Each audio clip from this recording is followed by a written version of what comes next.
Welcome to another edition of Politics and Right. I'm Egberto, Willies, your host. Today, we are honored to have Jacqui Sutton. She is a genre-creating composer, librettist, and vocalist who formerly led the Houston-born Frontier Jazz Orchestra, blending jazz and bluegrass. She is currently based in San Francisco Bay Area, preparing to release her first album of original songs titled Bald. Now, as you guys know, we cover deep politics, but you know what? Politics also is concerns what people are going through. It also concerns what people do.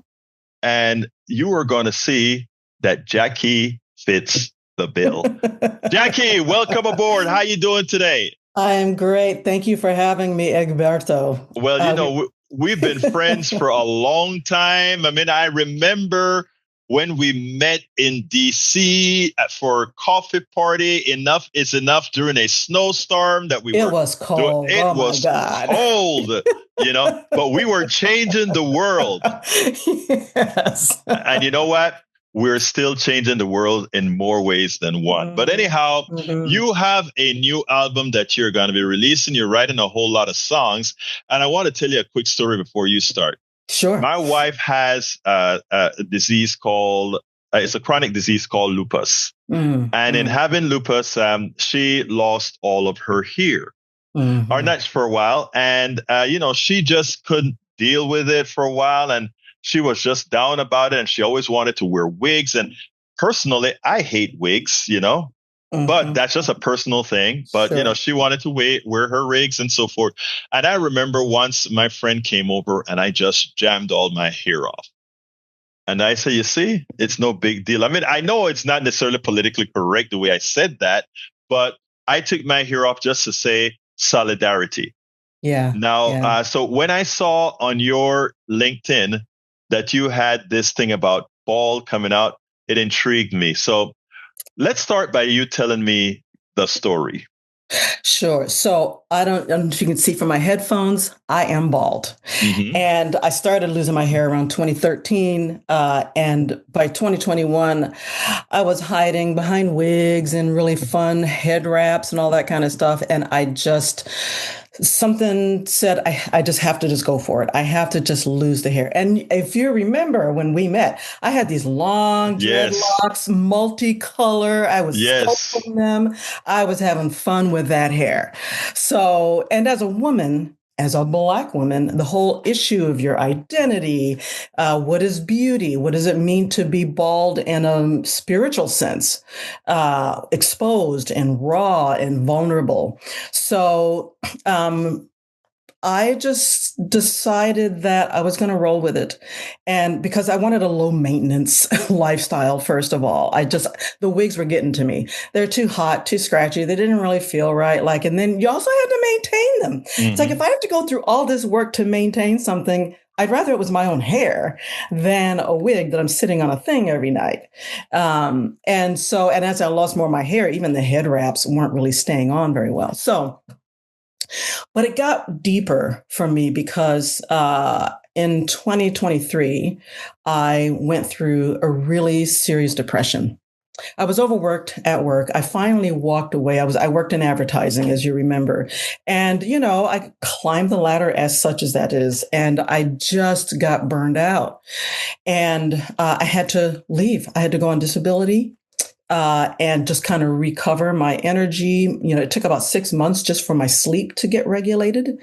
And then I discovered during that period that, this depression that I'm in right now, after talking with my doctors and dealing with treatment, I'm still in treatment, is that I've been depressed all my life and I didn't know it. I have, just by sheer force of will, just been kind of soldiering through my life and not really addressing it. So part of that treatment, as it was, my doctor basically helped me understand that for me, music is treatment. I also have medical treatment and I see a therapist. All of that, it's this comprehensive approach. But the music is the thing that has always driven my soul. Always. So I just leaned into it. And so the songs that started coming out expressed vulnerabilities of different kinds. And I didn't, it's not like when I sat down to write, I said, I'm going to explore all the vulnerabilities of being bald. What does it mean? It's just that the songs were vulnerable. And I realized after, I've got 11 songs now. I realized after the fact that these songs are answering these questions about exposure and vulnerability and rawness. And the subject matter is very wide, you know. In the Black community, dealing with mental health issues is still a challenge, to be very transparent about that. And I want it to be okay. I appreciate that, like Megan Thee Stallion has set up like a mental health hub for people, like that stuff really is important. And for me, addressing it, I feel like I have understood myself more as an artist than when I was like kind of shoving it to the side.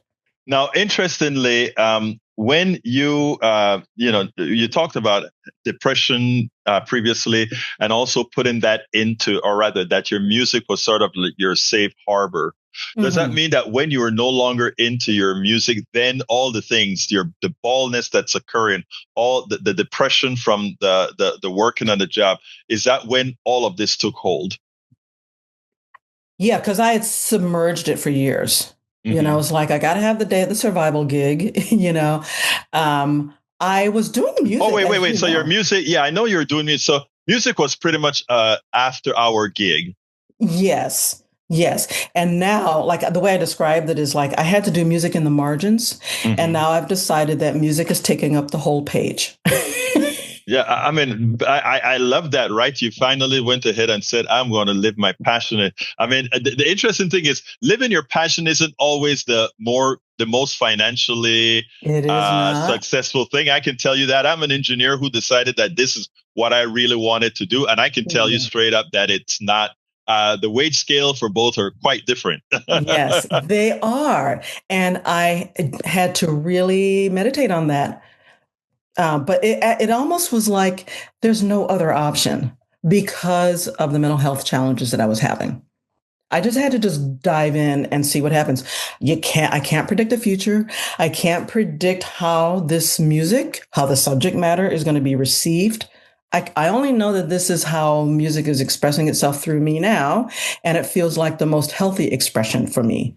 It doesn't mean that what I was doing with the Frontier Jazz Orchestra, I was doing covers. And I always said my brand is joy. That's still the case. But if you listen to your songs, like I told you, I went on to SoundCloud because I had listened to them before, right? Yeah. So I went on to SoundCloud, and since we were going to do this interview, I wanted to kind of get the flavor of what you did.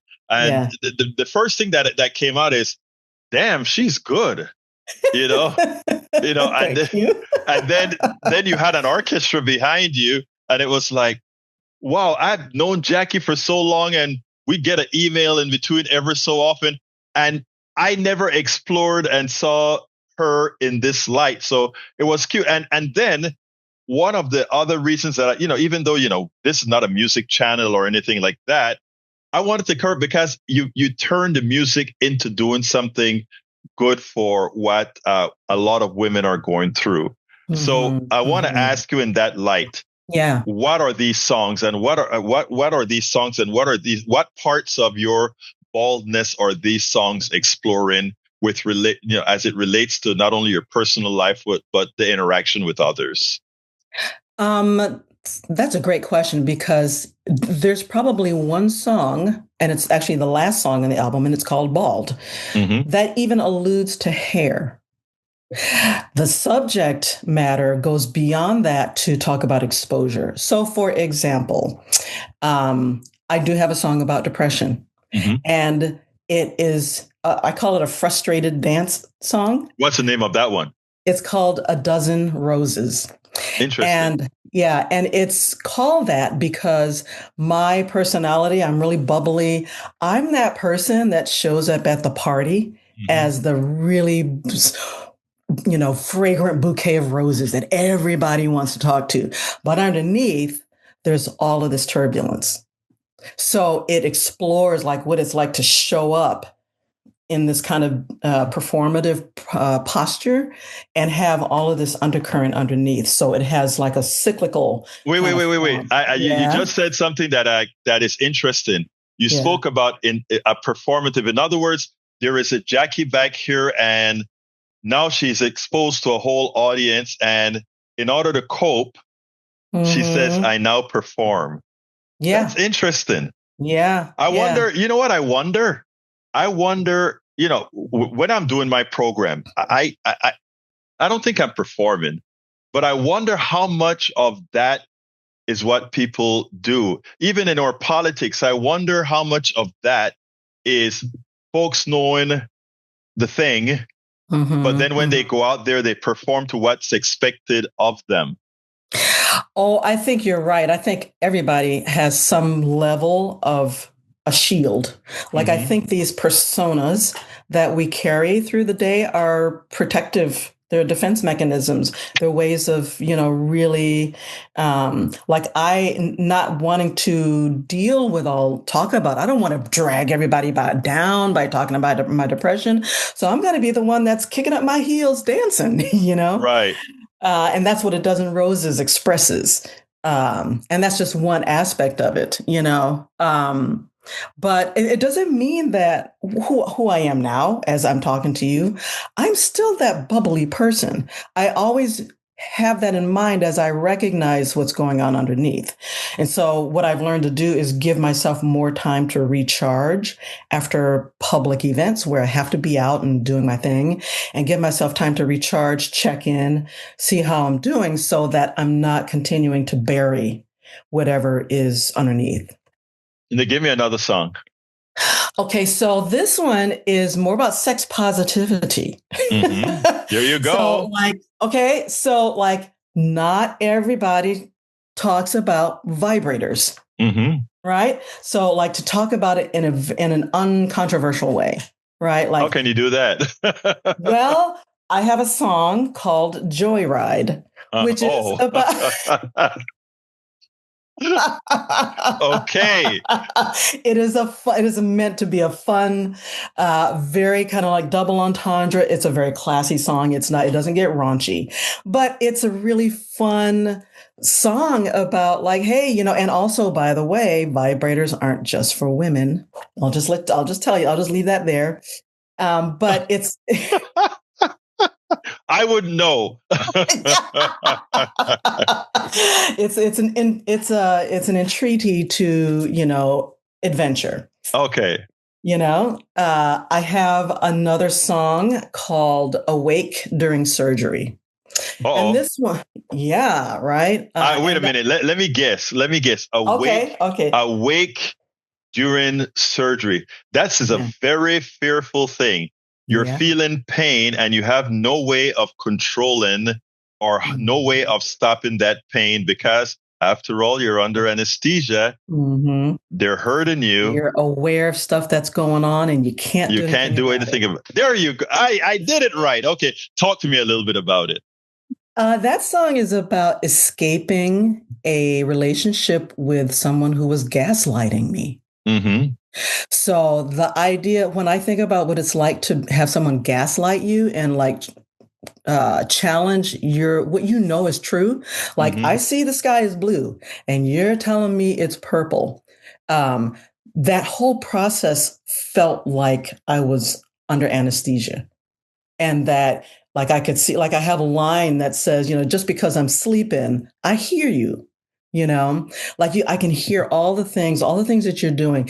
Ultimately the song is about getting out of that relationship, but it's this whole kind of hazy anesthetic kind of palette. That's how the song is kind of designed, to kind of feel this kind of trippiness. And it helped me really, and it's from a relationship from a long time ago. And it took all this time for me to understand how much that relationship affected me. And it was one girlfriend, a friend in my circle, she was the only person in my circle who believed me when I told her what was happening in the relationship. And she helped get me out of that relationship. And she actually is the person who introduced me to the man who is now my husband. Good man. Let me ask you. Let me ask you this though. Yeah. Why does that appear on an album called Bald? Because it's about admitting the truth. Okay. It's about admitting. It's hard to admit that you've been in a relationship with someone who destroyed your ego. And does that have anything to do with how you felt when you lost your hair? Yeah, really exposed. Like, this is the first time I'm really talking about it to people other than my friends. Like, that I'm actually saying, you're not crazy when you're in a relationship with someone who is gaslighting you. Don't let them quit you. Your truth, what you're feeling in your gut is true. It's true. In fact, that is the first song that came out of this process. Out of the album? Oh, yes, really? Yeah. Interesting. I have no, I don't know why, but it was just this whole anesthesia. I don't know why, but that's the first song out of the gate as I was healing from my really, really deep depression. And mind you, I'm a person who is living with depression. So that means I'm always going to be in treatment, doing therapy, doing all the things to keep myself healthy. So that is a form, to me, that is a form of baldness. And it's also, you can say bald. You can also say bold. Mm-hmm. It's a bold admission because it's embarrassing. It's embarrassing. Wait, stop for a second. What do you mean by what's embarrassing? It's embarrassing to admit that you were in a relationship where you were psychologically abused. Oh, okay. Yeah. I was a bit concerned. I thought you were talking about bald and embarrassment. I was about to say. Oh gosh. No, yeah. No. That's another topic altogether. Yeah. Right. Yeah. Because the whole idea of this of what we're talking about is really to help folks realize, in fact, women, mm-hmm. Being a man, I have to be careful in how I express it. But I always sit back and say, why do you put so much into that thing that grows off your head? Mm-hmm. And like I said,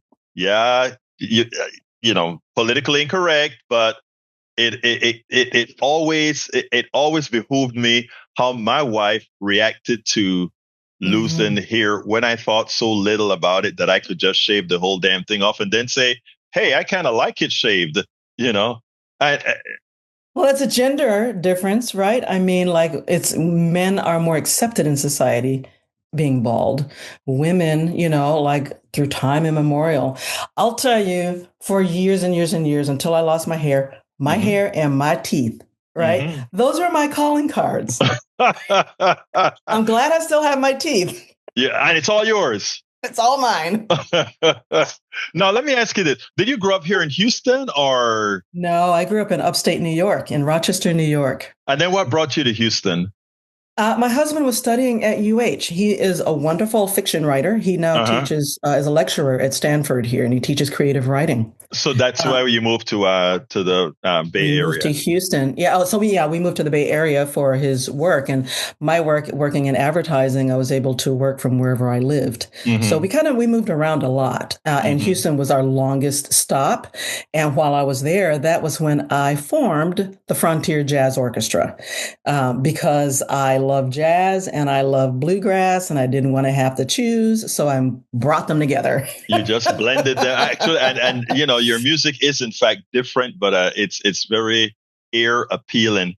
Now you have a whole lot of projects that you have that you're working on. You're working on the Bald project. You're also working on writing I don't want to call it a play. What is it? It's a musical, predominantly a musical. It's a hybrid musical / opera. Mm-hmm. And I remember when you had Reverend Barber on your show, and I plugged in, and the conversations that y'all were having about multiracial coalitions and fighting the powers that be that don't really like it when Black and white and people of color form coalition. Mm-hmm. And that's exactly what my musical is about. It's called Turnstiles. And it is about those repeated cycles mm-hmm. of what I call white lash, which is like just like a real reaction against multiracial progress. So it's about those cycles every time. And I really feel like we right now are in the middle of one. You know, all of this that backlash. Yeah. I call it a white lash because it feels, there's, I have to be, here I am being bald and bold and like trying not to hold my tongue. We're in a white lash cycle right now. All of the anti-DEI stuff, which is just, a way to slur, diversity, equity, and inclusion. If you're against that, in my opinion, say the words. Don't just use the acronym to turn it into a slur. But it feels like rooted in white supremacy. Oh, it is. No doubt. Yeah. So that's what I'm writing about. And that's a much heavier topic. And it's a musical. Like I have like a 3-year timeline for developing that. So you mean you're actually, I should know that you would have done something political given that you're a past coffee party yes. member, but it's funny that you even brought up the DEI thing because this morning on my program, I actually pointed out that the 3 most competent people on Donald Trump's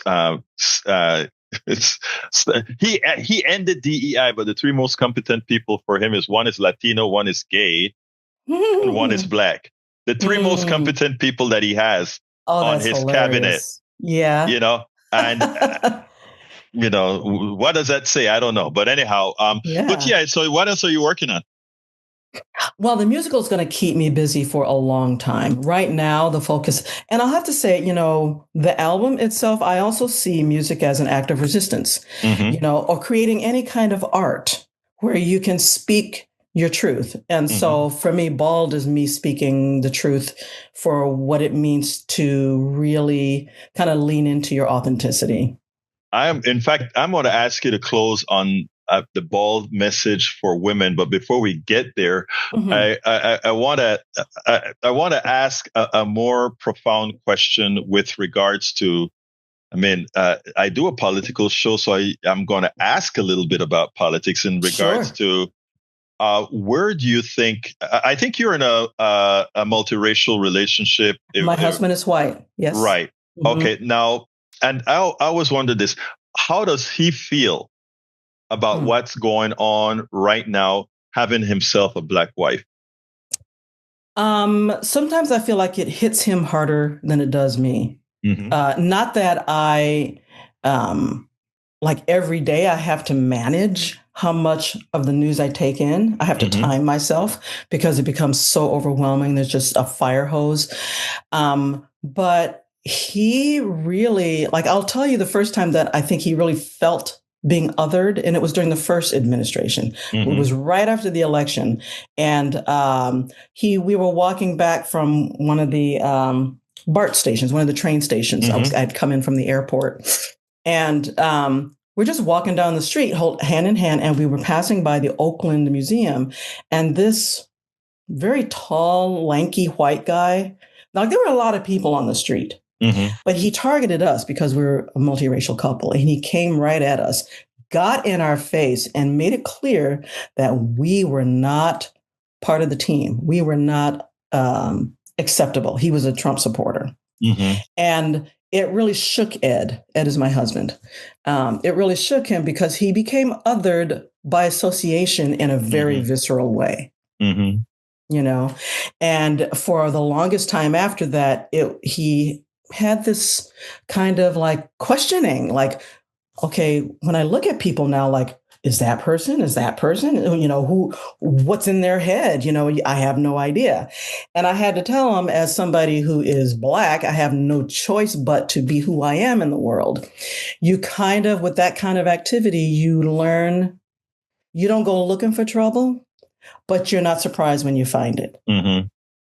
Right? Because otherwise you would drive yourself crazy if you were constantly looking for it. You just kind of have to live your life and not be surprised when you find it and deal with it right then and there. Now, Ed is bigger and burlier than that guy was. He just looked like maybe he could have been packing. He looked so agitated that, I think it was just Ed was managed to de-escalate. De-escalated it, yeah. He de-escalated the situation. We just kept on, Yeah, it is really difficult, the times that we're in. But Hmm. I think folks I can't wait for your musical, especially since it's going to be political. Since I know you, and Yeah. it's going to be interesting to see what you come out with. Last two questions. The first one is going to be, what would you have liked me to ask you that I didn't? That's the first question. And the second question is, I'd like you to have a message to women who are bald or going bald and having a difficulty with it. But the first one, what would you Mm. have liked me to ask you that I didn't? Um, I have a crowdfunding campaign to raise funds to record the album. Hmm. So I'm doing what I'm calling a salon tour, which is Hmm. basically I've gotten some hair salon owners of hair salons to let me come into their spaces Hmm. to talk about being bald. Hmm. And so I'm going to be starting that campaign in July, and I would love for people to follow me during that campaign so that I can raise the funds that I need to record the album. Hmm. So that is one thing that I would love people to stay tuned for the Bald Salon tour. Um, a message for women who are going through whatever stages of alopecia, because my hair, I don't know if you can tell, but Yeah, it is you have it some. is Yeah, yeah, it is imperfectly bald right. because of the type of alopecia that I have. So there's all different kinds. So I have patches, I have stubble. Some areas just don't look very, to me, very appealing. And so I have just, number one, I found other ways to express myself. And I'm bold and bald, right? So I use eyewear. Really flamboyant eyewear Yeah, as a design element. right. you know. Also, like, just support in your immediate support system to have, if you can create that support system. I know that, like, there's a Reddit community for people, but I think one thing for me that was important was not to feel obligated to try to cure it. I know there's a lot of people, hucksters out there, trying to sell stuff to, like, give you false hope. I think that the hope that you give yourself is in finding a new way to still be the beautiful person you are inside. And it will register.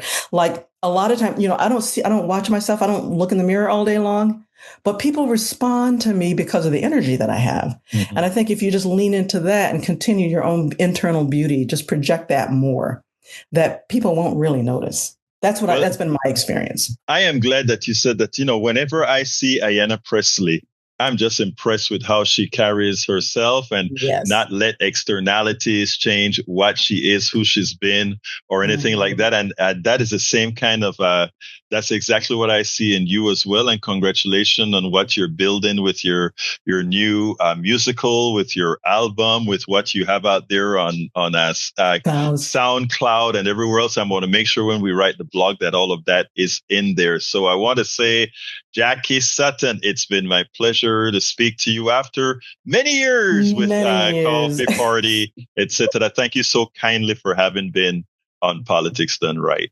Egberto, it was my honor. Thank you so much for having me on. We spend a lot of time deconstructing the news, trying to parse it into a form that everybody can understand. We try to find those little nitpicks where it flies above the fray, etc.